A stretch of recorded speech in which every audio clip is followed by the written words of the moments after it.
Yeah. I love my HBCU. And boy, I love it, love it. I love it, love it. I love my HBCU. And man, I hope my team they won one. I hope my team they won one. Yeah. Man. I hope my team they won one. I hope my team they won one.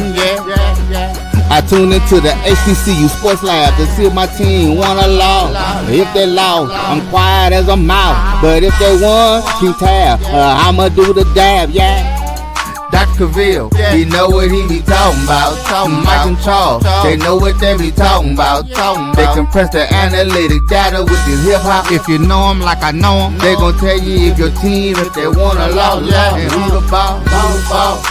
So listen to Professor, yes sir, and pay attention, cause he gon' teach a lesson. This is Dr. Cavil with Inside the HBCU Sports Lab with Mike Washington and Charles Bishop. Mike Washington is still back on assignment. Made a media day and then he caught ghost again. Boy, I tell you, it's hard out here in the world of HBCU sports culture. But we'll see how it goes. We'll see if we can get you a show today. Because I want to say welcome to episode 685 of Inside the HBCU Sports Lab radio show and podcast. The show that's covering the sporting HBCU dash for all things HBCU sports.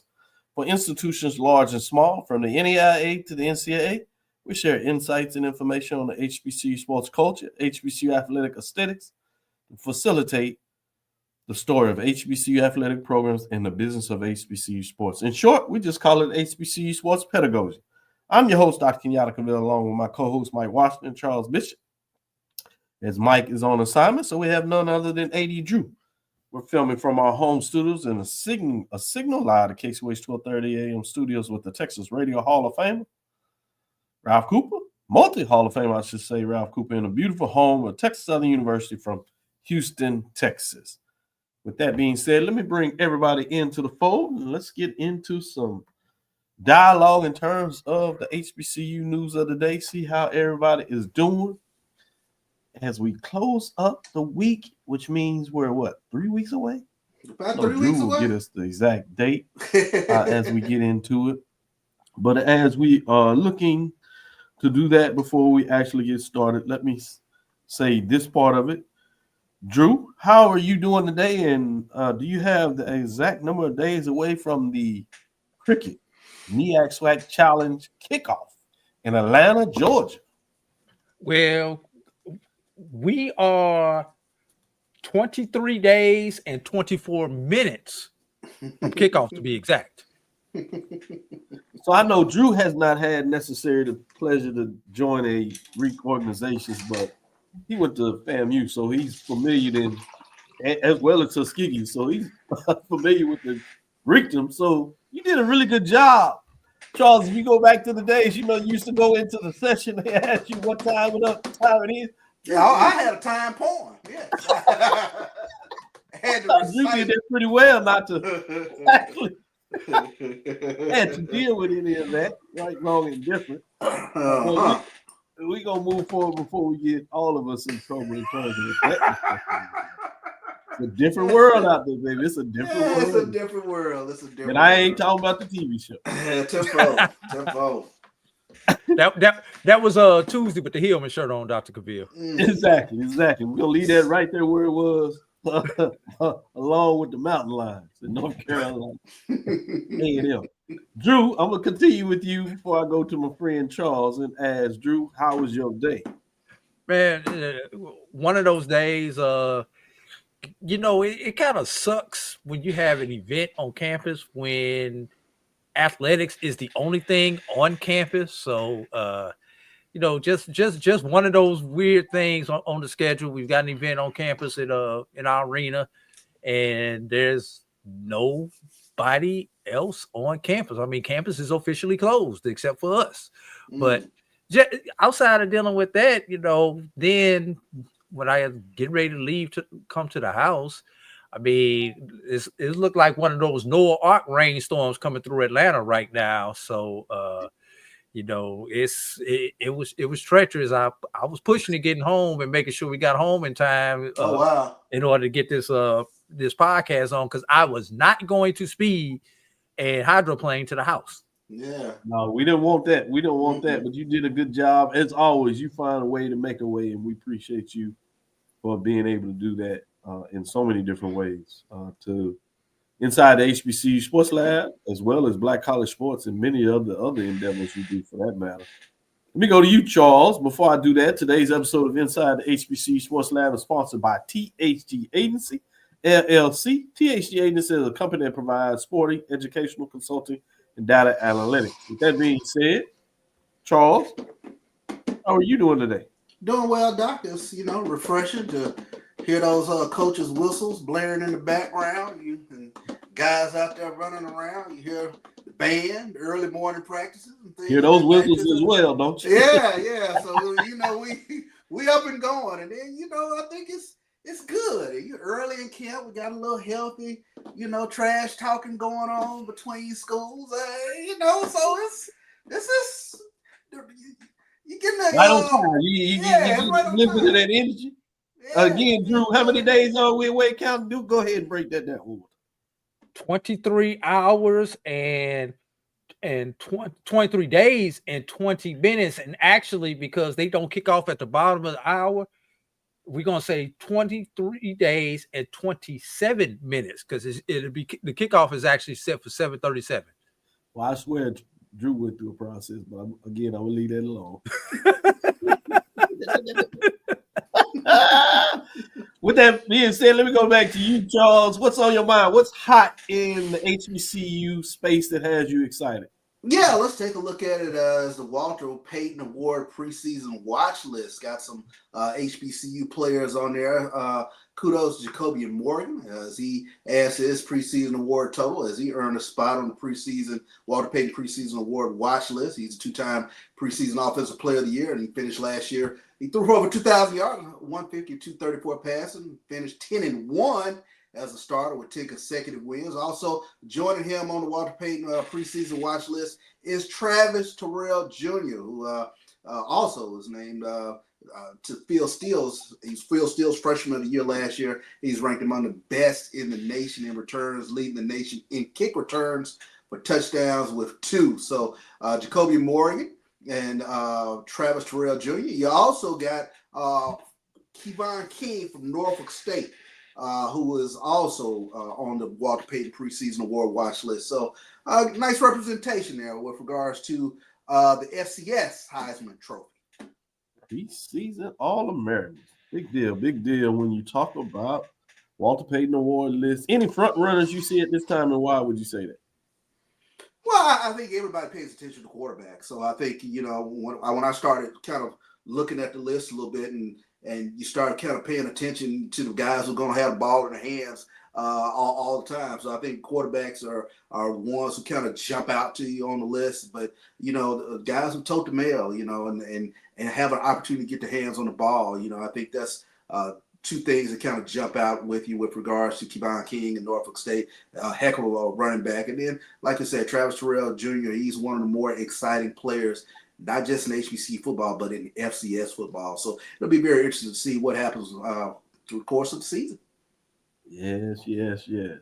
Big time. It'll be fascinating to see what that looks like. Let me go to you, Drew, and see what's on your mind in terms of the HBCU sports landscape. This one kind of hits home personally. Sure.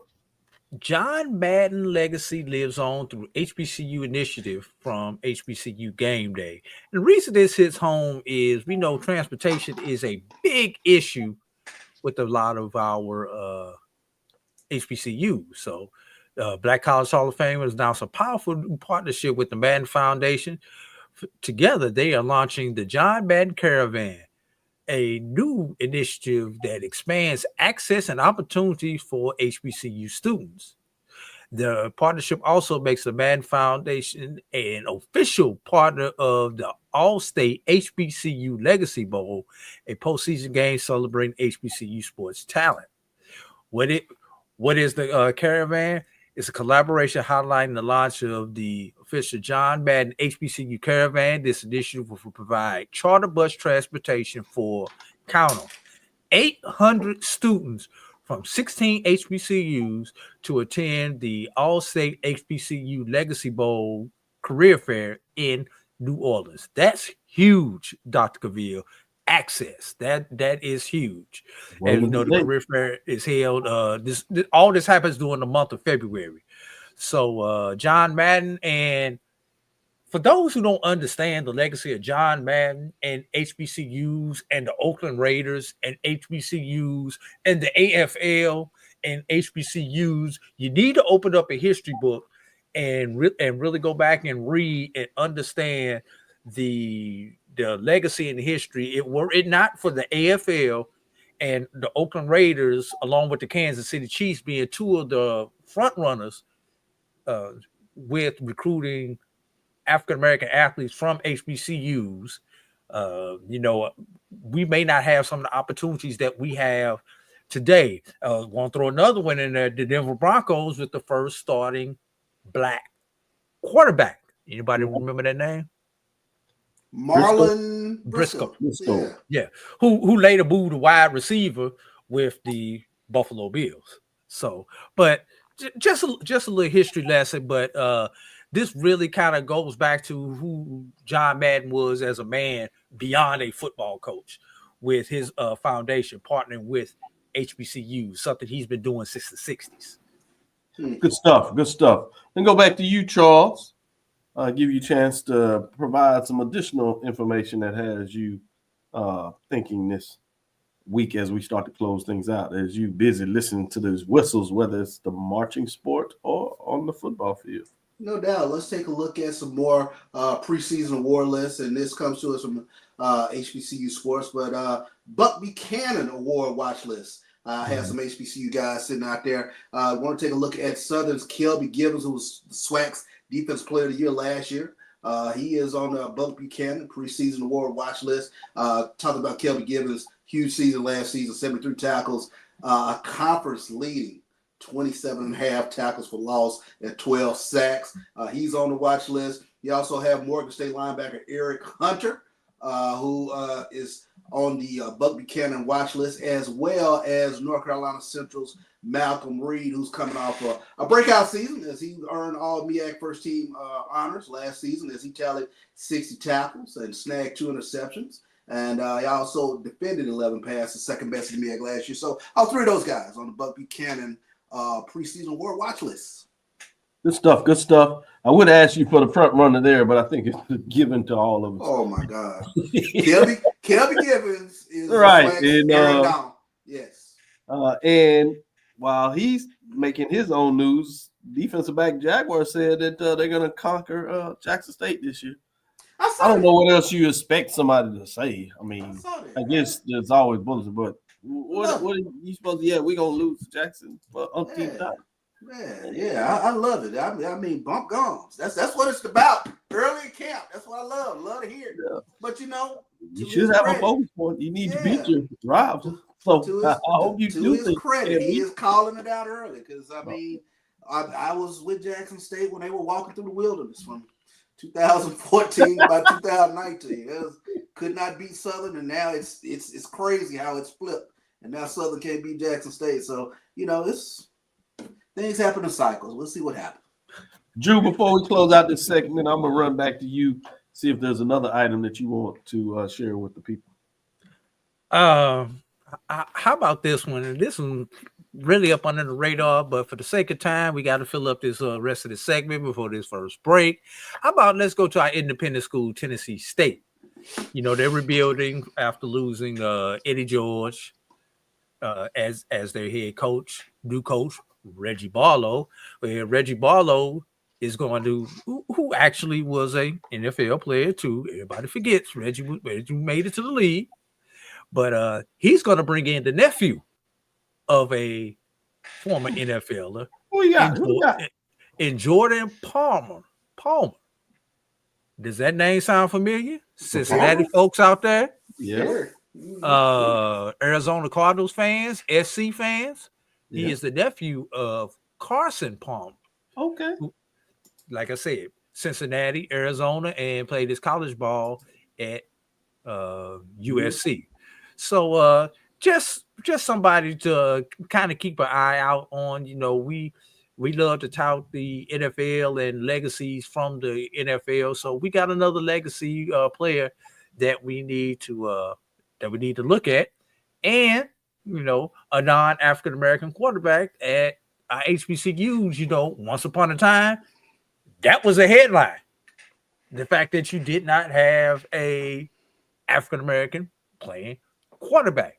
I think Jackson State had a little good history with that and had some good results, kind of breaking that mold back in the late, what was it, about 2010, Charles, if I got my years right? 2010, something like that, 2010 and 11 for sure. Yeah, you know, thank y'all for doing that, because now we don't have to worry about it. Look, if that guy could spin the ball, black, white, yellow, green, whatever, we just want him to spin that ball. I remember Barry Switzer's son, Doug Switzer, was playing at UAPB. He had a good little run at UAPB. He had a couple of guys at Southern, Grambling State, I think was one of the first ones out there. Famously, you heard the term White Tigers. White Tiger. Yep. How that goes. Let's take our first break. Hold up, Dr. Cavil. Sure. You got to see this. Checking in. Mike, good evening. Mike on the road traveling live in a suitcase. I had to let them get here before we don't break down. I'm sorry. Yeah, I'm glad you pushed that up there. I had to acknowledge the whole ball coach right there, getting the stuff down there, running around the world, taking care of business. Good stuff. Sneaker Shop Talk is in the business after doing the Wednesday independent show, as he gives us to make sure that he represents for Tennessee State, Hampton, and North Carolina A&T. Get us that news out there. We appreciate the work he does and does an excellent job writing and keep you up. So go check out Sneaker Shop Talk. You want to get some updates out there as well. The next segment, we're going to go to the mid-major. We're going to look at the last 7 in terms of the full top 21. Mid-major is a little different because there's more than 21 teams, but we only look at the top 21. What's going to be fascinating here, you're going to see some names that I think going to blow the top off of some folks that didn't have a good season last year. I want to know if it's a trend that these folks going in the wrong direction or if y'all think differently. Travis is already in here talking about the talk, and someone is on assignment this week again. Yes, Travis, he continues to be on assignment. I just don't understand how the world works in that way. But I want to see what these gentlemen say, and our lab listeners, in terms of the mid-major. First 4, you might have some hesitation, but the next 3, when we round out that 7, going from 21 to 15, I wouldn't be surprised if these folks' eyes start to rolling back and all kinds of things. With that being said, hold on as we get into the next segment, and we'll see what everybody thinks about it as we release 21 through 15 in terms of the top 21 mid-major list, preseason ranking. Shout out to football fans. HBCU football is back in the ATL with the Cricket MEAC SWAC Talents Kickoff. Representing the MEAC, North Carolina Central, and representing the SWAC, Southern, Eagles, Jaguars, the Marching Sound Machine, the Human Jukebox. The kickoff trophy is up for grabs, and bragging rights are on the line. The rivalry is real. Bring the family and join us pre-game for the fun-filled Coca-Cola fan experience, including band jamborees, food, activations, and fellowship. For tickets and information, visit MEACSWACTalents.com.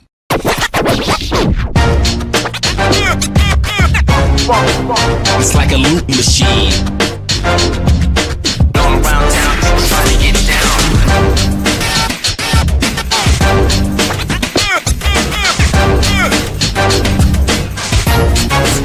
It's like a loop machine.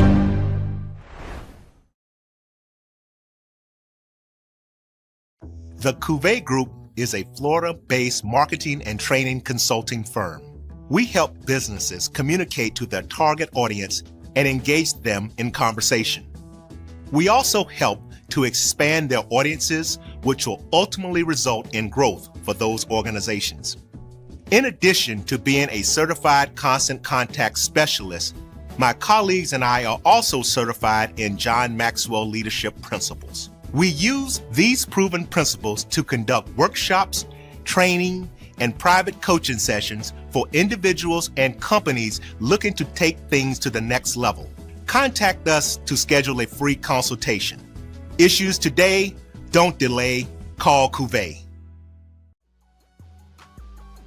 This is the Dean of the College of HBCU Sports, Kenyatta Cavil of Dr. Cavil's Inside the HBCU Sports Lab with Mike Washington and Charles Bishop. Come mix it up in the lab where the course lecture is in session every Tuesday from 6 o'clock p.m. Central Standard Time on Facebook Live, YouTube Spreaker, or the BCSN app, as we discuss all things about the HBCU sports culture, including exploring the week that was in the sporting HBCU diaspora, as well as the upcoming week of HBCU sports. With me, the Dean, the College of HBCU Sports, on Dr. Cavil's Inside the HBCU Sports Lab with Mike Washington and Charles Bishop. Course lecture dismissed. Compress the analytic data with your hip hop. If you know them like I know them, they gon' tell you if your team, if they want to lose, and who the ball. So listen to Professor, yes sir, and pay attention, cause he gon' teach a lesson. This is Dr. Cavil with Inside the HBCU Sports Lab with Charles Bishop and AD Drew. We're gonna get in this 21 through 15. We'll start with 21 through 18. And I want to see what these gentlemen think about when we get this poll ranking. Let's bring it up and let's get into it. We're going to start with the Lane Dragons out of the SIAC. They finished last season 4-7, 3-6, and that should be 2024 in terms of that season. It'll be interesting they're going to do in 2025 to bring on a new coach. Will that change the direction for the Lane Dragons? This is a team just a couple of years ago. They went on the road and had a major upset over Tennessee State. Yeah. And so things thought they were trending in the right direction, but not so much. But they do squeak into the final 21. It'd be interesting at the end of the season. Can they stay there? Can they even push the envelopes to jump up? That being said, let's get to number 19. Number 19 is Bowie State Bulldogs. They were 4-6 last season. Skip 20, Doc. I'm sorry, 20. Benedict Tigers, 4-6, 4-4, as they were 4-4 in 2024, 15 points. Fascinating when you think about Benedict Tigers. Just 2 years ago, 23, 24, they were undefeated in conference play, winning Black College National Champions, including our rankings for the mid-major. Had a season where things fell out, lost a lot of talent. Many of those players went literally up the road, South Carolina State. And if they weren't necessarily the talented ones, they certainly were guys that understood building the culture. Well, oftentimes what happens, second-year coach would be fascinating to see, can he get things going back in the direction where many Benedict Tiger fans quickly be? Or is this the new Benedict Tigers back in just creeping into the 20? So I'll be interested to see what the gentleman says here. Speaking of the Tigers, let's go to 19, which I kind of teased out a little bit. Similarly, we State Bulldogs. They were 6-4 last season, 5-3. Did have a winning conference record in 2024, but 28 points, and they just creep in their last 21. This is a team that dominated the CIAA, winning national champions a couple of years ago themselves, going deep in the playoffs, but they lost the coach. And a defensive coordinator, for that matter, that went over across the road, if you would, in the near county areas. They went over to Baltimore, Morgan State to be exact. But fascinating to see what that looks like. Number 18, Edgewater Tigers. They fall to 3-7, 3-5. Be interested in what these gentlemen have. They had changes literally right after media day, where the head coach Morgan goes over to Tennessee State, back to his alma mater. They bring up a coach that is familiar with HBCU sports, having a good time across the way at Bethune-Cookman in the state of Florida, and then not so much at Alabama State. I'm fascinated to see, as we park it right here for this segment, starting with you, Drew. I'm going to start with you, Drew. I'm going to give Charles a break. He gets all excited when I go to him first. I try to since he doesn't like it that way, I'm going to go to you, Drew. You get the luck of the draw. What are your thoughts on these four teams? Where is your mind? I kind of alluded to, these are teams that had success a very short time ago, not so much when you look at last year. Where are you with these program? Well, I want to start off with this before I get into what I say about these four. There will be 7 teams that we will not see during this reveal, Dr. Cavil. That's right. And we won't know those 7 teams until we get to number 1. And then we can go out and figure out who 22 and beyond are. That's so Blue Jacket. We don't know if A&M has checked in at 22 yet. North Carolina A&M might be in the top 7. You never know. I just want to get that out the way first. You know, we do have a new team that we have to worry about, Dr. Cavil, North Carolina A&M. But 2 of the 4 that you have on the screen, Dr. Cavil, concern me. New quarterback, yes. New coach. And you know how I feel about new quarterback, new coach, especially when you're talking about in the SIAC and the CIAA, more so in the SIAC, where teams get into conference play real early, Dr. Cavil. So if you have a new quarterback, you have a new coach, you have a bunch of new players, some of these schedules in the SIAC do not lend you the opportunity to feel things out, as they say. You got to be able to hit the ground running. So if you can't get it done during these 4 weeks of camp, you're going to be behind the 8 ball. In that regards, you're talking about Edward Waters, correct? And Lane. Good point. Two new coaches, new quarterbacks in their situation. Benedict. Was the Benedict magic a lightning in a bottle that they caught with Chennis Berry there? Right. Or was that just a one-off and they'll get back to their winning way? Bowie.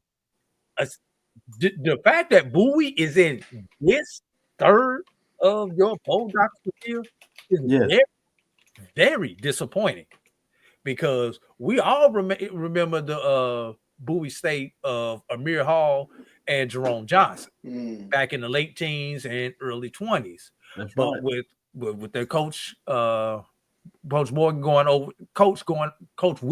over to Morgan.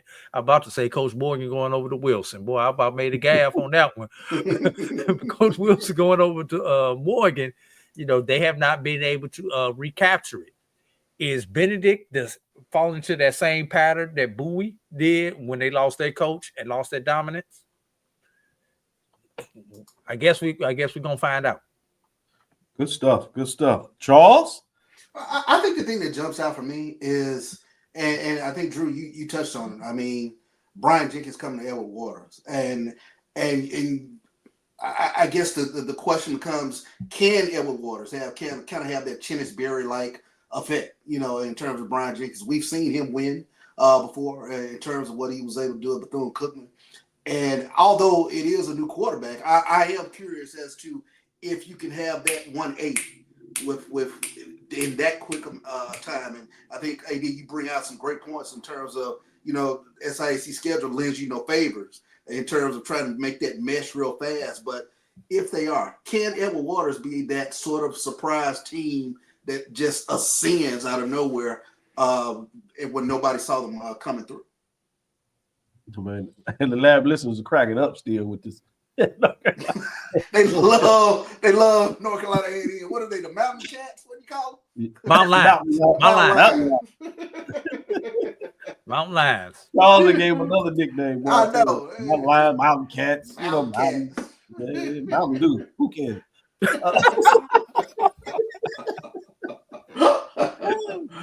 With that being said, I'm fascinated to see at the end of the season, as you said, with new coaches, with so many of these teams, what does that look like in terms of them going to the continent? Can they find a way, even with Edward Waters? Know there's some talent there. Jink's been there, but can you make that curve that quick in terms of just a quick transition? They do have some. They got a running back and wide receivers, second team. Right, and they have the camp that they're going to go through, so they have their time. So it's going to be fascinating to see how quick you get it together, and that's one to keep your eyes on for many different reasons. So let's take Dr. Cavil. I I heard North Carolina A&M's signing a big time quarterback from Bishop Sycamore. Not Bishop Sycamore. Yeah, yes. So let's take our next break. We'll come back on the other side. We'll finish up the final three and get their thoughts on those three and the overall 7 to see what people's heads at. Stick with us. We'll be right back after this second break. History? Yeah, we built that. Pride? We fuel that. And on August 30th, we run that. 2 powerhouse HBCUs, Howard Bison, FAMU Rattlers, one legendary showdown under the Miami lights at Hard Rock Stadium. The energy unmatched. The culture undeniable. The vibes straight HBCU. 2025 Invesco QQQ Orange Blossom Classic. Get your tickets and book your hotel now at orangeblossomclassic.com. Saturday, August 30th at 4 p.m. in Miami Gardens.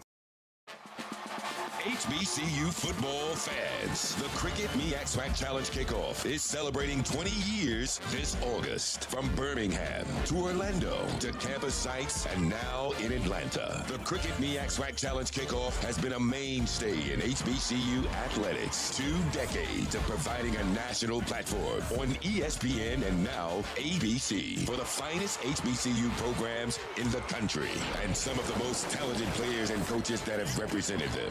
Forrest Jackson, Tariq Cohen, Javon Hargrave, Darius Leonard, Rod Broadway, Buddy Pugh, all have left their mark on this storied event. This year, we celebrate by welcoming North Carolina Central and Southern to Atlanta, which has cemented its place as the HBCU football capital. Every team who participates in this event looks to start and finish their season in the A by gaining a spot in the Cricket Celebration Bowl. That, however, is earned by becoming conference champions. And it starts right here in week 0. MEAC versus SWAC. The rivalry is real. Thank you for the last 20 years of support. The story never ends.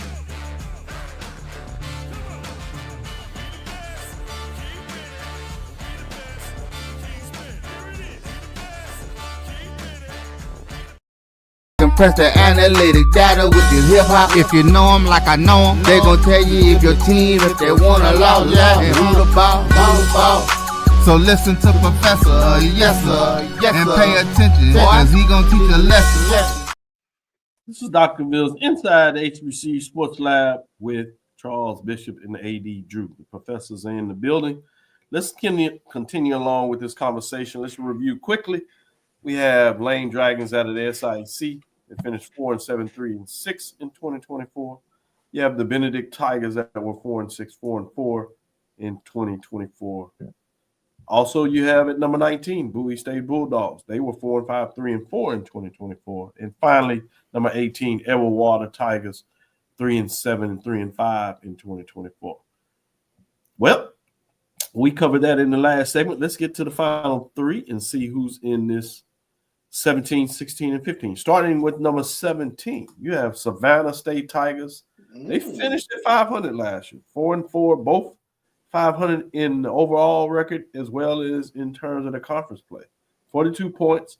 Fascinated about the Tigers. This is a team a couple of years ago that got off to a hot start, have had coaching changes over the couple of years. Every time it looks like they get a little momentum to take the next step, then there are changes that happen. Be fascinating to see this year. Can they move away from this up and down type of season? Can they put a couple of wins together and push forward and push themselves outside of this bottom 7 and put themselves in the race for contention?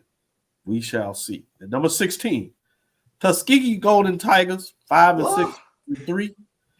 I knew this would turn a lot of people's heads. The question here is, in terms of quarterback play, Drew will probably be able to give us a little insight in terms of, at least in terms of players, not necessarily whether he holds true to this. He certainly will put that out there. But as in a brand name, gives you a lot of indication of just how far Tuskegee has fallen over a program that has dominated the talk in terms of mid-major for many years. They slid back. Obviously, they're in a position now that they need to turn it around, or you're going to have some questions going on Tuskegee, particularly with all the Won't be no momentum questions. going on with the lights and things of that nature. You said no question, you'll get it done. Ain't gonna be too many questions. you find out without that question. Get some answers, huh? I get it. I can give you the answer if they go 500 again. I already know what the answer is. And number 15. So I don't think it'll be interesting whether Drew thinks they can get it right or not, whether they stay in the 7 or move up. He already tell you what happens if they don't. Number 15, to finish out this bottom 7, West Virginia State Yellow Jackets. They're an independent program. West Virginia in a classic league up there in terms of their conference. They finished 5-4. They kind of huddle around this mark. They benchmark, get up to 7 wins at times, and they'll start running the season pretty well, but they get into the backside of their schedule. Things just seem not to work out for them when they start playing some of the teams that are in the race to win their conference up there. But it's fascinating when you talk about West Virginia State Yellow Jackets, very solid program in terms of making sure they're in that least conversation, top 21, maybe even the top 14 or just outside of that. So it gives you a lot of room in terms of this next 7, which I'm sure people are interested in who's there. But based on how things finished in the CIAA, I think you could imagine a lot of those teams may be coming out of CIAA with a lot of these teams out of the SIAC. Will that be a change? So I'm going to go to you, Charles, first in terms of these last 3 and your overall thought in terms of these 7. To me, the team that has to shoot up has got to be Tuskegee. And I think last year, offensively, they were challenged. I mean, when you take a look at where they were 9th in the conference in terms of points scored, and the defense kind of had to hold up for them quite a bit last year. So if they get any production offensively, I think, they're predicted to finish 3rd in the SIAC. So to me, that's the team that's, has the opportunity to kind of get back in the mix. And as AD is pointing out, I'm sure that fan base is ready for them to get back in the mix. So a lot of pressure on the Golden Tigers. And they start things off with the Fighting Gaithers. That's going to be an interesting SIAC CIAA matchup there with Tuskegee and Winston-Salem State. And then you get the night game. Then they got to go on the road and take on Jackson State. So it'll be interesting the first 3 games with regards to how Tuskegee starts the season off. First, let me say, when you talk about that matchup, Red Tails, in terms of Winston-Salem State and Tuskegee, for those that have been doing this for a while, that'll take you back when those teams had some players. I'm talking about even before Winston-Salem State made their run to the playoffs. They faced off in the Pioneer Bowl. Boy, you talk about some players that even dotted the lines at the NFL level. I know Drew is very familiar with some of the teams I'm talking about. And Charles is shaking his head saying, So that matchup, if nothing else, is interesting from that perspective. Winston-Salem State kind of pushed things forward last year. So you talking about a tough matchup to get off the season with. So it'll be fascinating to see what that looks like. So I'm intrigued in a lot of ways there. But I do want to ask you this, Charles, before I go to Drew and ask his thoughts on all this. You did say the word that they have the opportunity to move up. Do you think they're going to move up? And when you think that, is that because the brand is so valuable that they tend not to stay down that long? Or is there something with the team that you see that puts you with the thought process that they should be taking the next step up, or there's really something wrong? Well, defensively, they're already, in the upper echelon of the league, so you don't expect that defense to fall off. If anything, you kind of expect things to get a little bit better. But to me, I started kind of just what jumped out for me last year with Tuskegee is they weren't putting any points up, and you see that with regards statistically. So if they get some production on the offensive side of the ball, I think the defense, the whole thing steady. But we touch on it, week in, week out, man. Half quarterback, half some wins. Have some quarterback, have some wins. Half win. Drew, can I patent that? please. Yeah, I like that too. I like We that. can Half put that one quarterback, on half the win. as well. Have quarterback, have some wins. Go ahead, Drew. I find this interesting, and it's not just at Tuskegee with former quarterback Aaron James, who's having struggles on offense with his offense. But it's really interesting when you see former coaches on one side of the ball, especially in a skill position on that side of the ball. Well, that is the side of the ball that they struggle on when they are head coaches. I've always kind of found that interesting. I agree. You know, Steve, I ain't messing with you right now. I know you got something to say about that Winston-Salem game. I remember those early games, Pioneer Bowl games. I also remember in the teens, Dr. Cavil, when those were two of the top D2 teams in the country. Yeah, Winston went a little further than Tuskegee did, but on the heels of Winston's run, you had to run by Tuskegee in the playoffs when they finally decided to become playoff eligible. Yes. So these two teams matching up, they were at one point in time the two winningest teams this century on the Division II level. Tuskegee is pulled away from them, but Tuskegee is trying to let Winston close the gap like over the last couple of years. Winston just hasn't been in the position to take advantage of it. Savannah State, Dr. Cavil. I want to hear this. Interesting. Opio Marshariki, the athletic director down there, has a lot of things going. He's done a lot of positive things since taking over that Savannah State program. Ooh. I think they will improve. How much they will improve is the question. Will be the question.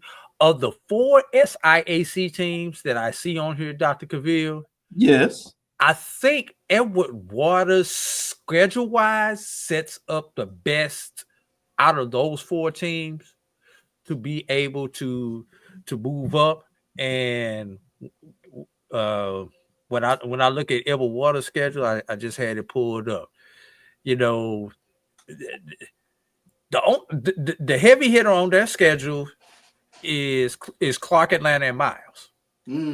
They do play Savannah State, but those are the 2 heavy hitters on their schedule.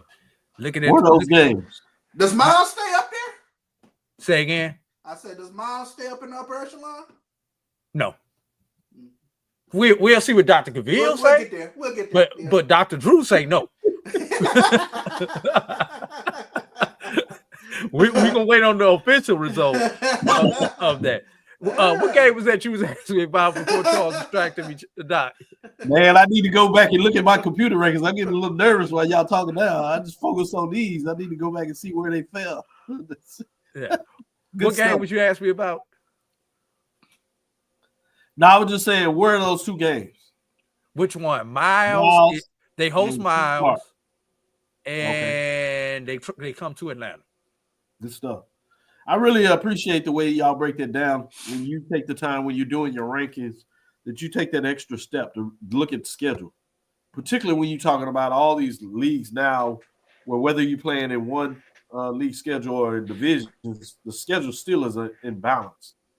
And sometimes you just get the fortune where teams that coming in that should be talented, when you have them on your schedule is one thing, and whether you have them on your schedule obviously is even a better thing. And the third thing, is that game a road game or a home game?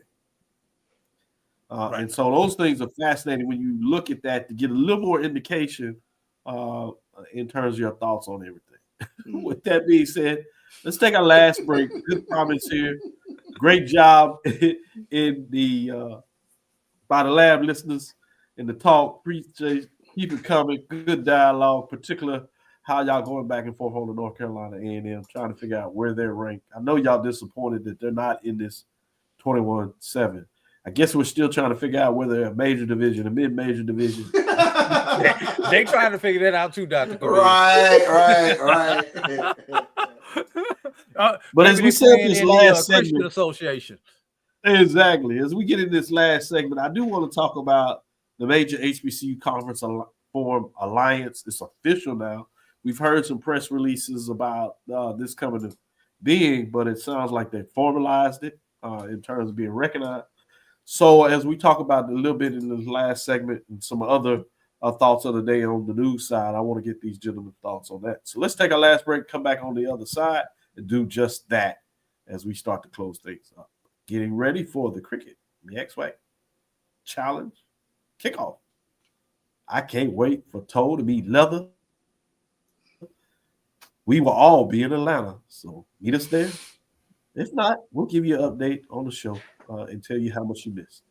But make sure you turn it on if you can't get there. We'll be right back after this break.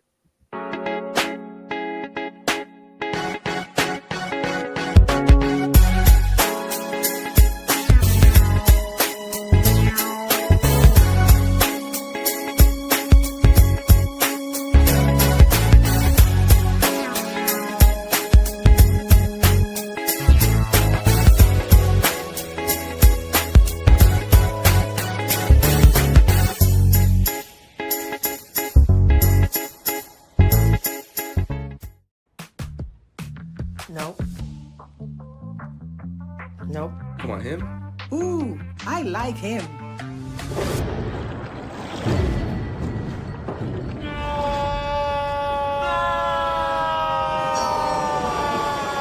Quick, the quicker picker-upper. Bounty picks up messes quicker, and each sheet is 2 times more absorbent, so you can use less. He's an 8. He's a 9. Bounty, the quicker picker-upper. This is Brian Fulford. AD Drew and I are co-hosts of the BCSN Sports Wrap. We talk about all things related to HBCU athletics. From the games, teams, coaches, and fan interest stories, we cover it all. You can find our shows on Facebook at BCSN Sports Wrap, YouTube at MyJBN Online, and everywhere you listen to podcasts like Anchor, Spotify, Google, and Apple Podcasts. You can also find the show on the Jericho Broadcast Network's app. Make sure to download. We look forward to you joining the conversation and being a part of the show. This is the Dean of the College of HBCU Sports, Kenyatta Cavil of Dr. Cavil's Inside the HBCU Sports Lab with Mike Washington and Charles Bishop. Come mix it up in the lab where the course lecture is in session every Tuesday from 6 o'clock p.m. Central Standard Time on Facebook Live, YouTube Spreaker, or the BCSN app, as we discuss all things about the HBCU sports culture, including exploring the week that was in the sporting HBCU diaspora, as well as the upcoming week of HBCU sports. With me, the Dean, the College of HBCU Sports, on Dr. Cavil's Inside the HBCU Sports Lab with Mike Washington and Charles Bishop. Course lecture dismissed. Football fans, HBCU football is back in the ATL with the Cricket MEAC SWAC Challenge Kickoff. Representing the MEAC, North Carolina Central, and representing the SWAC, Southern, Eagles, Jaguars, the Marching Sound Machine, the Human Jukebox. The kickoff trophy is up for grabs, and bragging rights are on the line. The rivalry is real. Bring the family and join us pre-game for the fun-filled Coca-Cola fan experience, including band jamborees, food, activations, and fellowship. For tickets and information, visit MEACSWACChallenge.com. Compress the analytic data with your hip hop. If you know them like I know them, they gon' tell you if your team, if they wanna lose, and who the ball. So listen to Professor, yes sir, and pay attention, cause he gon' teach a lesson. This is Dr. Cavil with Inside the HBCU Sports Lab with AD Drew and Charles Bishop, professors in the building. You've heard by now, most surely, and a lot of people are talking about it from different perspectives, but I'm interested to get your thoughts on this. I'm going to break it down for maybe those that hadn't read the detail because it was released for everybody, and some people saw it on the social media platforms. But it was also released officially on the MEAC website. And so I'm going to really read what they did in terms of their release, at least the highlights parts of it.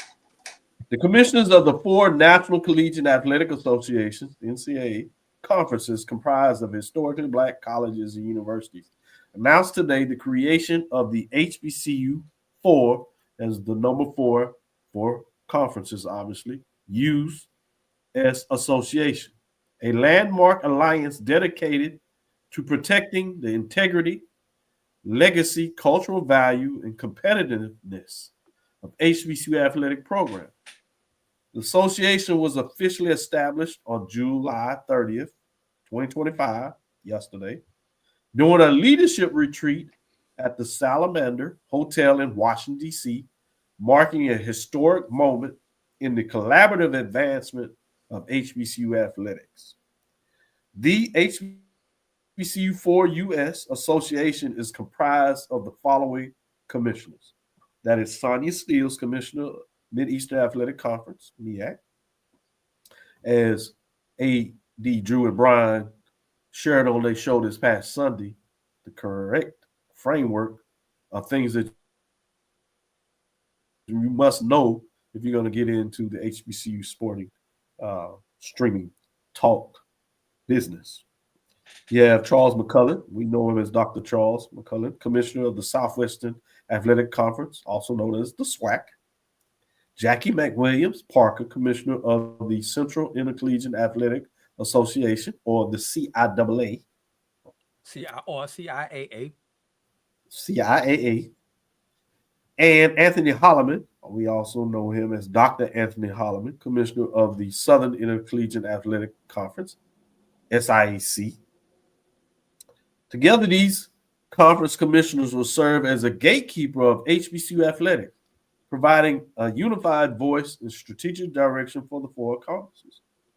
The mission of the HBCU4U Association is to ensure the growth, visibility, and sustainability of HBCU athletic by focusing on these 6 items. 1 is student athlete leadership and development, cultivating future leaders on and off the field through mentorship and holistic support programs. Also, 2, if you would, preservation of cultural heritage, celebrating the rich history, traditions, and contributions of HBCU to American sports society. 3, competitive excellence, strengthening HBCU athletic programs to thrive on regional and national stages. 4, financial sustainability and partnerships, securing joint sponsorships, multimedia opportunities, and long-term funding strategies. 5, unified advocacy, presenting a collective front on NCAA governance, student athletes' rights, and public policy. 6, and finally, at least from this framework, is holistic student athlete welfare, promoting mental health, academic success, and career readiness initiatives. Statement from the HBCU4 commissioners. First one says, the formation of the HBCU4US Association marks a new era of collaboration, end quote.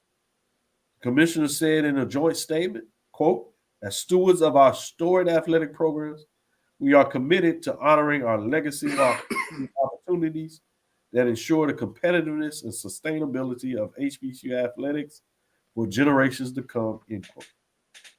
Finally, I'll end it here from this perspective. The Alliance represents a historic commitment to elevating the profile of HBCU athletic programs amid a rapidly evolving collegiate sports landscape. Before I ask you your thoughts, I'd be remiss if I didn't give you a chance to just ask questions before we get into some further thoughts for the second part of this last segment. So, Charles, based on what I read and provided you from this perspective, I did want to make sure we acknowledge the tweet that just says 4 conferences, 1 mission. HBCU conference commissioners are coming together like never before. Introducing hashtag HBCU4US, a historic alliance to protect, elevate HBCU athletics, and a picture of the logo in terms of branding it. Any questions you have before we get into some discussion? And MEAC was the first one to kind of release this, get ahead of it. Yeah, I think one of the things that, at least for me, the wheels start turning in terms of some of the verbiage within the press statement, especially when you start talking about competitive excellence, financial sustainability, and partnerships. So I guess my thinking immediately went to a scheduling model. I mean, are we going to start looking at more, collaborative efforts to try to schedule each other, whether you're talking Division I or Division II, to start seeing those matchups? Because, people sort of clamor to see, these interconference matchups before you get to conference schedules and things of that nature. And how you've talked for years how these type games can be revenue producers. So those are the things that kind of jumped out with me. The preservation of cultural heritage. We're in a day and time when so many people want to be, HBCU adjacent. So that was something that kind of, jumped out in terms of, just wanting to be part of the environment, in terms of, how are we, trying to preserve their cultural heritage. So those are questions that I have, in terms of what this alliance looks like. And then, the unified advocacy, in terms of making sure that everybody grows. So still, quite a few questions out there for me. Yeah, I put in a call to Charles, and we'll reach out to Dr. Holloman as well, Sonia Steele, and Mac Williams over the next week to kind of get more questions. And I'll put some of those on the table for you, Charles, out there. Mm-hmm. My perspective is see that I think, yes, you're going to see more collaboration in terms of scheduling models, particularly between the two Division II conferences and the two Division I. Obviously, you see a little bit of this based on the Cricket MEAC SWAC Challenge kickoff, as well as the Celebration Bowl. That's official partnership there. But more to that, as you said, I think you'll see that with more regular season opportunities, particularly those that are geographically friendly. But it also gives you opportunity if promoters or television entities want to put something together. Now there's a more formal process how to help elevate them. And I think this will stretch through various sports. We see the HBCU basketball championship. I think in a lot of ways this could help push that forward, particularly as the NCAA is moving in a direction that may elevate that with not having the automatic bid to the NIT. Now this puts this in a position and helps formalize what that looks like in a lot of ways. So I can see that in regards to that. And then some of your Olympic sports. It gives you an opportunity to synergize about that process and to formalize the help in the scheduling between the conferences about home and away to make things that are aligned and fair. So it'll be interesting to see what that looks like. I think there puts a little more challenge for those independent programs. And to be frank, some of those promoters out there have to be more in line in terms of what that looks like. And to some degree, social media platforms. You notice that they had on the flyer each of the logos of the conferences, which means they're going to protect the brand and the rights of those conferences. And as you try to pull them together to put something together, you're going to have to go to the table and you can't play them against each other as much as they're talking. Interesting. So I think that is a strategy based on the framework of how you ask your question as well. Drew, questions before I get your thoughts? I've got two questions, and I'm focusing on the smaller institutions when I'm asking these two questions, Dr. Cavil. Thank you for that clarity. We got 4 conferences coming together, but Dr. Cavil, I thought there were 5 HBCU conferences. They are. Why was one conference left out? I think one of the easiest way to look at is one thing that was really clear in that first line, that this is alignment in terms of their association with the NCAA, the National Collegiate Athletic Association. I think that's a very fair question, but HBCUAC is in the NAIA, and there are slightly different governance rules between the two. There are some synergy that could exist, but I think at the beginning of this, and there's a natural thing when you talk about going to the NCAA conferences, all these commissioners are together at those, even between the Division II and Division I. So to develop relationships, understanding things that are unique to the governance structure at the NCAA, even though it may be divided between Division I and Division II, I think it's easier for it to come together. And when you bring in the NIA, it creates a little different framework. But it'll be interesting moving forward what that looks like, or which is another thing I'll get into in terms of conference change. How will that challenge things here? What You said you had another question? Yeah, and it's kind of once again revolves on around the smaller schools.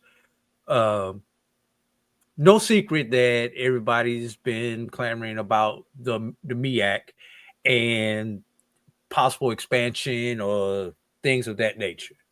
With them collaborating together now, the four commissioners, does this slow down possibly SIAC or CIAA teams moving up to the MEAC or up to the SWAC? And should those teams move? Is there enough? Now we know so and so wants to come up to your conference, Dr. So and so, Commissioner so and so. So now, do we strategically do this to make sure that we keep our conferences competitive if we're at the D2, and possibly look down line and see, hey, what NAIAs are looking at coming up to into NCAA into Division II? Okay, if I'm and I'm just going to use the example, if I'm the CIAA, I know that I may be losing a team in 2 years, and there's an NAIA team, so that we can strategically keep our numbers where they need to be. Same thing with SIAC. Looking at team, one of my teams is looking to move to the MEAC or the SWAC. So, now we can look at, okay, these D2 and do this so that in 2 years, when this team moves up, I've got another team replacing them. So a line of succession. Right. Instead of going out trying to poach something or being caught with our pants down, as a lot of our conferences have been in the past. Yeah, I think there's going to be less of the idea of poaching. I'm not sure if it really takes back. A lot of those decisions are made at the school level, but I think this type of allowance certainly makes sure that you have the information you need to make a decision. So I think from that perspective, it gets easy. But I do agree with you. I think, or to answer that question, I shouldn't say, is I think it slows it down in terms of teams moving. Because now you're more comfortable in terms of what you're doing within your division. I think this also provides financial stability to all four of the conferences. So your need to move is a little different in terms of that challenge, what that looks like. I think it helps if you are going to make that move, because now you have relationships to talk, and you're going to know a very formal process of what it looks like to be successful of moving from Division II to Division I. Or in some cases, if teams need to move from Division I to Division II.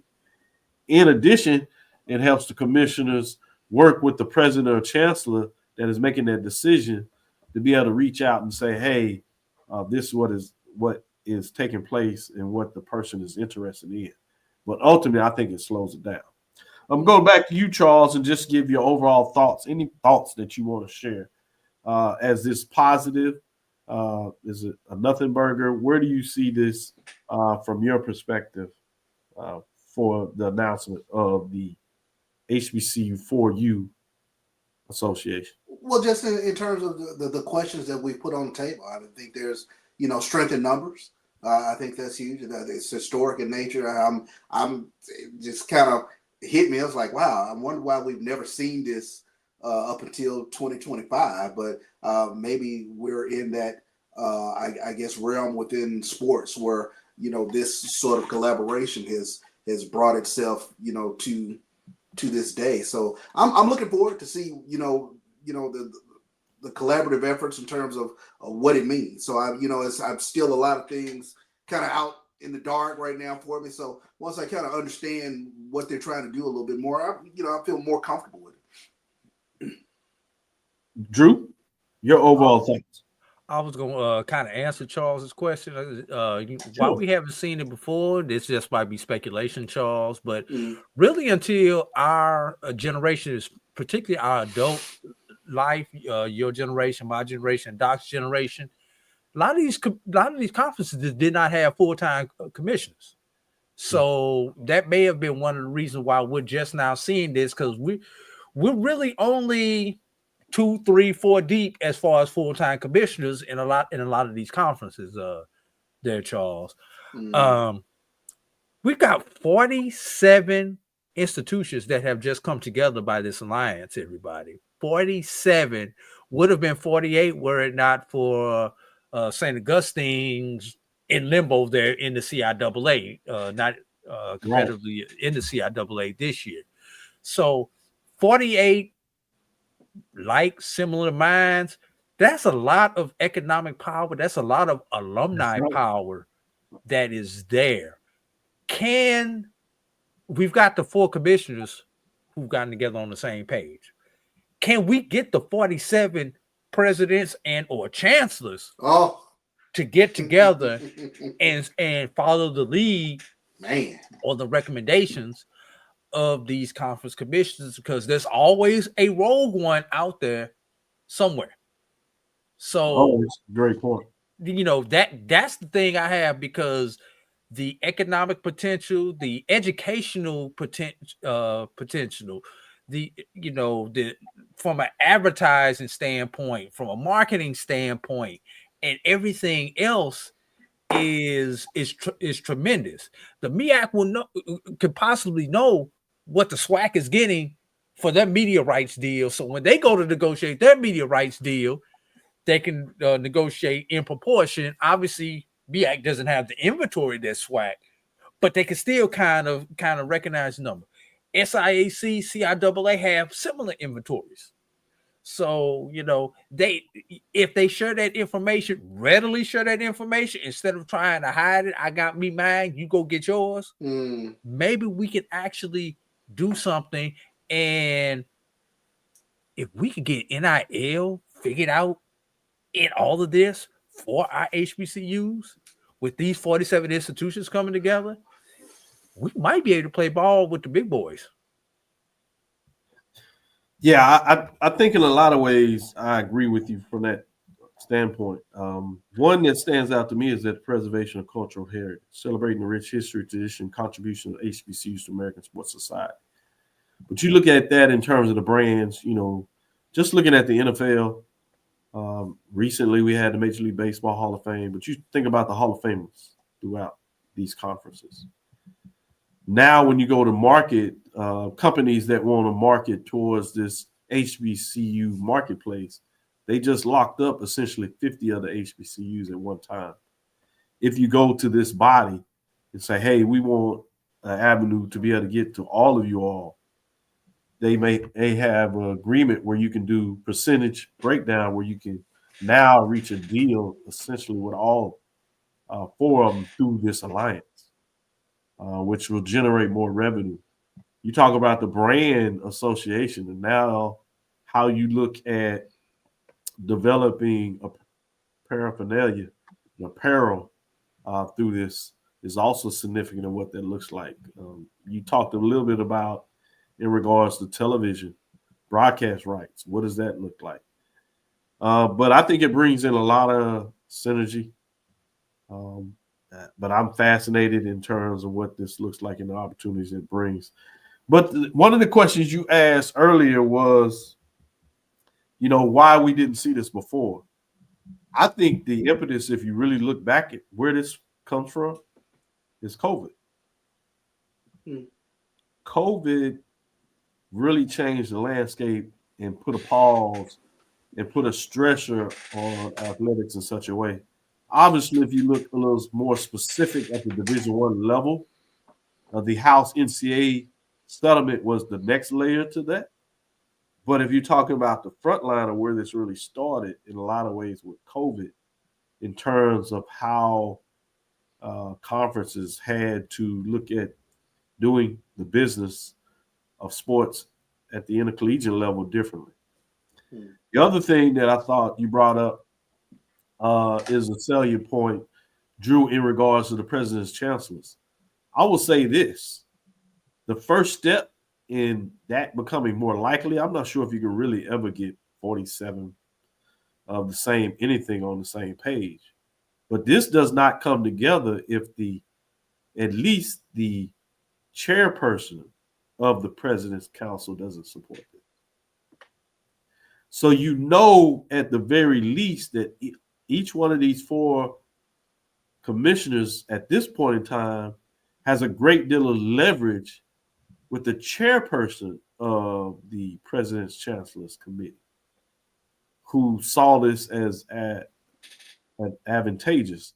which is another reason when somebody asks, what is different this time with this announcement than what was for. I think when you heard it the first time, they came together and talked about it. And as it evolved and they saw it working and the relations continued to develop, now they formalize it in a written process. And that's what's different from this than what was before. And that's what uniquely puts the four conferences in a position to push forward to find a way to advance the framework of all HBCUs, particularly from an athletic perspective. So I think it's fascinating. I think it's certainly a good thing when you get the empowerment of the numbers coming together. I think there's going to be a lot of strategy seeing where this goes, what opportunities. The other thing that I think that this brings together that we sometimes ignore, and I had worked with a lot with Charles, particularly when he was here at Texas Southern University as the VP of Athletics, a little lesser as he came to the SWAC office commission because he had to do some other things straightening up. But when Dr. Jason Cable was with him at the athletics, I had a chance to really work with Dr. Jason Cable. And one of the things that I've always stressed was for us to get an academic alliance. I think this also gives us the opportunity to take advantage of aligning these 47 institutions from an academic perspective, where you can go to corporations. When you talk about that line with the holistic student athlete welfare, health, academic success, and career readiness, you can even take that beyond that to pushing academic programs across these conferences, where I can see the value of cross collaboration between professors or entire colleges and schools that have unique programming that will support it from that perspective. So, I always have to have one foot in a lot of ways in that academic arena. So I think there's a lot of positive framework for that exists as well. So I wanted to kind of close it and shoot it on that point. Doc, Great comments. Go ahead, Drew. I was gonna say there's a question in the comment. I think if you got a second now, you may want to address. Yeah, we can do that before we close. First, I want to thank Johnny for this comment right here. I really appreciate that comment there, Johnny. Yes, I think guys paying attention to credibility, respectful podcasters like this show is also lighting some fires. I appreciate that, Johnny. I'm not sure if we can take credit for that, but we certainly will say thank you. We'd like to think that we're a positive advocacy for this type of thing, if nothing else. But great point. Question about them boys, is this the question? Yeah, this is the question. So will they develop a 5-year strategic plan? I'll say this. I don't know exactly, but if I know anything about these commissioners that I talked to a couple of about, they've already had their plan. Exactly. Yourself, you don't think these folks have a strategic plan. They have talked over the years. We just talked about what is different now. They began at one time, and if you don't think they haven't talked since then, other than just going out to dinner, they are strategically aligned. There's some things that I can't put out there because they're privileged in terms of working and hearing things that are not to be put out in terms of media space, because that wasn't the way I was hearing it from that perspective. And I'm from the perspective at times that people put out stuff when they're ready to put it out. I don't have a problem with that. But there's no doubt that there is a strategy what is taking place, whether it's a formal 3-year, 5-year, 7-year strategic plan. I won't get in that detail, but there's certainly a strategic plan in terms of what's taking place here. So good points in terms of milestones, plans. Yes, I would be one of the things that I think for fans that is unique that we ask the questions, because we don't always see it. And I think we deserve to have those questions. But every organization has a strategic plan. I think one of the questions is how well can you follow that strategic plan when things changes, and with the changes of people going through your organization make that a little more challenging. But each one of these institutions, each one of these conferences have a strategic plan. I can guarantee you that. I've seen some of them personally. The details, milestones, and when we meet through the provost's office, when I'm meeting, I tell you right here at Texas Southern University, we have a strategic plan. We have one through the provost's office. We meet on them. We look at benchmarks. We meet those. We don't just openly put them out there because one, some of that is proprietary in terms of what's out there. But if you talk with the right people, you can get some information in terms of strategic plan. In some of these places, they actually have their strategic plan. If you go to HBCU institutions, they have it on the website where you can go see it regularly. And if you watch any of the board meetings, oftentimes they talk about the strategic plan and whether you're making these benchmarks and things of that nature. Contracts that you see with presidents, provosts at some places, certainly ADs, they're measured by their accomplishments as what's in their contract and are they meeting those goals and platforms. Now, you may not agree with what those platforms in, and that's where I would say that you kind of have to find a way to get your weight up. In this country, a lot of that weight has to do with either political connections or financial connections in terms of get there. And I'm not saying that's the right thing, but that's the place where we live when we decided, when this country decided that capitalism was the way to go. And many of us celebrate it in some ways while others may question it. But that's the framework of how these things get done. So I did want to share that because I thought them boys makes a great point when he brings that to the table, but I'd be remiss if I didn't share what that looks like. With that being said, we've held you long enough, gave you a little extra overtime. So we want to say thank you for listening to Inside the HBCU Sports Lab. Make sure you share our podcast with friends and colleagues. I am Dr. Kenyatta Cavil, the Dean of HBCU Sports, coming from Inside the Lab in the College of HBCU Sports with Mike Washington, Charles Bishop, AD Drew. Again, we want to thank you for listening to Dr. Cavill's Inside the HBCU Sports Lab with Mike Washington, Charles Bishop, every Tuesday and Thursday at 6 o'clock Central Standard Time. That'll do it for this week. Keep watching this. Couple of weeks, we'll be going back to Sundays live as well. We look forward to next week as we discuss the latest in the lab. Follow me, Dr. Kenyatta Cavil, on Threads, Facebook, and Instagram. That's DrKenyattaCavil, DrKenyattaCavil. Inside the HBCU Sports Lab 1 on Facebook, Inside the HBCU Sports Lab on YouTube. Dream big, continue to move forward. We will talk with you soon. Charles? Of course. Drew? Lecture. Dismiss. Double light. Yes, sir.